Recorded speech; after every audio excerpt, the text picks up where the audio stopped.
আপনি জানতে চেয়েছেন কোরআন তেলাওয়াত শেষে সাদাকাল্লাহুল আযীম বলা বিদআত হলে আমাদের দেশের কোরআন তেলাওয়াত প্রতিযোগিতাগুলোতে এটি দেখা যায়, এর সমাধান হতে পারে কিনা। ভাই তানজিম হাসান, কোরআন তেলাওয়াতের শেষে সাদাকাল্লাহুল আযীম বলাটা গণহারে এটাকে আমরা বিদআত বলি না। কারণ কোরআনে কারীম তেলাওয়াতের শেষে কেউ যদি আল্লাহ সুবহানাহু ওয়া তাআলার প্রতি বিশ্বাসের জায়গা থেকে, ঈমানের জায়গা থেকে আল্লাহ যা বলেছেন সেটাকে বিশ্বাস করে তিনি যদি নিজের ভেতর থেকে প্রকাশ করেন যে আমার রব যা বলেছেন তা সত্য বলেছেন, অর্থাৎ আল্লাহ তাআলা সত্যায়ন করে এরকম কোনো কিছু বলেন মাঝে মধ্যে, তাহলে সেক্ষেত্রে এটি বিদআত হবে না।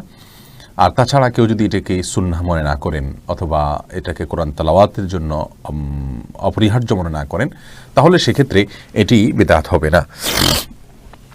তবে কেউ যদি কোরআন তেলাওয়াতের সুন্নাহ মনে করেন, এটাকে কোরআন তেলাওয়াতের অংশ মনে করেন অথবা কোরআন তেলাওয়াতের জন্য অপরিহার্য কাজ মনে করেন, তাহলে তো অবশ্যই এটি বিদআত হবে। কারণ কোরআন ও হাদিসের কোথাও তেলাওয়াত শেষে এরকম সাদাকাল্লাহুল আযীম অথবা এই জাতীয় কোনো কিছু বলার কথা বলা হয়, তেলাওয়াত শেষ আমরা রেখে দিব, এটাই হলো স্বাভাবিক। আর এর বাইরে মাঝে মধ্যে আমরা আমাদের মনের থেকে আল্লাহ সুবহানাহু ওয়া তাআলার প্রতি আমাদের আস্থার কথা যদি জানান দিয়ে আমরা সাদাকাল্লাহুল আযীম পড়ি, তাহলে সেক্ষেত্রে এটা বিদআত হবে না। তবে হ্যাঁ, আমাদের দেশের মানুষ এটাকে সিস্টেম বানিয়ে নিয়েছে, কোরআন তেলাওয়াত শেষে আমরা সাদাকাল্লাহুল আযীম বলতেই হয়, এটা একটা অঘোষিত নিয়মে পরিণত হয়েছে। সেজন্য ধারণাটা ক্লিয়ার করা দরকার এবং খুব বেশি থেকে বেশি এটার প্রচার হওয়া দরকার যে এটি কোনো কোরআন তেলাওয়াতের জন্য অপরিহার্য কোনো কিছু নয়, সুন্নাহ নয়, কোরআন হাদিস নির্দেশিত কোনো কিছু নয়।